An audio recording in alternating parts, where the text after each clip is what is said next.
راؤ انور کے خلاف ایک بہت بڑا فیصلہ آ گیا۔ اب وقت آ گیا ہے کہ عدالتوں سے ایسے درندوں کو سزا ہونے لگے گی جنہوں نے معصوم لوگوں کی جان لی۔ ان لوگوں میں راؤ انور سیر فہرست ہے، جس نے اپنے عہدے، اپنی وردی اور سیاسی اثر رسوخ کا استعمال کرتے ہوئے سیاسی مقاصد کے لیے بے تحاشا معصوم لوگوں کی جان لی ہے۔ پاکستان کے چیف جسٹس ثاقب نثار نے راؤ انور کے درخواست کو رد کر دیا ہے اور کہا ہے کہ راؤ انور کو پاکستان سے باہر نہیں جانے دیا جائے گا۔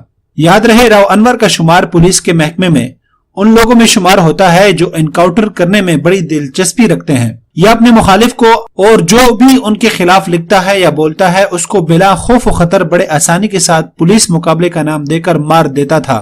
راؤ انور نے اپنی نوکری کے دور میں بلا مبالغہ سینکڑوں لوگوں کی جان لی ہے۔ راؤ انور کو آصف علی زرداری کا خاص بندہ قرار دیا جاتا ہے۔ اس کا نام اسلام پسندوں کے لیے دہشت کی علامت سمجھا جاتا تھا۔ اگر کوئی پکڑا جاتا یا کسی شک میں اٹھا لیا جاتا اور اگر اٹھانے والا راؤ انور یا اس کی ٹیم کا کوئی بندہ ہوتا تھا تو پھر یہ سمجھا جاتا تھا کہ اب اس بندے نے زندہ واپس نہیں آنا۔ اس نے اپنے تمام سیاسی مخالفین کو حتیٰ کہ اپنے محکمے کے لوگوں کی بھی جان سے مارا ہے۔ اس کا نام سوشل میڈیا پر تب سامنے آیا جب اس نے محسود قبائل سے تعلق رکھنے والے نقیب اللہ محسود کو بڑے بے دردی سے قتل کیا۔ تحقیقات کے بعد یہ رپورٹ سامنے آئی کہ نقیب اللہ محسود نے راؤ انور کو بھتہ دینے سے انکار کیا تھا۔ راؤ انور نے 20 لاکھ روپے کی رقم مانگی تھی لیکن نقیب اللہ محسود نے انکار کیا، جس کے بعد نقیب اللہ محسود کو دہشت گردی کے شبہے میں اٹھا لیا گیا اور اس کے بعد اس کو قتل کر دیا گیا۔ یہ معاملہ سوشل میڈیا پر اٹھا اور اس میں سب سے بہترین کردار عارف خٹک نامی ایک صحافی نے ادا کیا۔ سوشل میڈیا پر لوگوں کے احتجاج کے بعد سول سوسائٹی کے لوگ بھی سامنے آئے اور انہوں نے بھی راؤ انور کی گرفتار کرنے کی تحریک چلائی۔ اس تمام احتجاج کے بعد راؤ انور کو گرفتار کیا گیا۔ راؤ انور نے چیف جسٹس کے سامنے کچھ پیشیاں دی، اس کے بعد اس نے عدالت کے سامنے پیش ہونے سے انکار کر دیا اور کہا کہ اس کو اپنی جان کا خطرہ ہے، اس لیے اس کو سیکیورٹی دی جائے۔ اس کے بعد اس نے کافی دفعہ پیشیوں میں حاضری نہیں دی، جس کے بعد موجودہ چیف جسٹس ثاقب نثار نے راؤ انور کو پیغام بھیجا کہ وہ عدالت کا سامنا کرے، ہم ان کی حفاظت کا ذمہ لیں گے اور مکمل سیکیورٹی مہیا کریں گے۔ اس پیغام کے بعد راؤ انور، جس کی تمام تفصیلات تمام اداروں کے پاس موجود تھی لیکن کسی میں ہمت نہیں ہو رہی تھی کہ اس پر ہاتھ ڈالا جا سکے، حالانکہ اس دوران اس نے کئی کال انٹرویو بھی دیے اور اپنا موقف بھی پیش کیا۔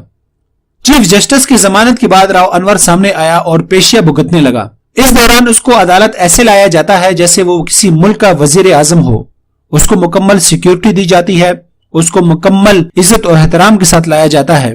اس تمام منظر کو دیکھنے کے بعد پاکستان کی عوام چیف جسٹس سے سخت ناراض ہے۔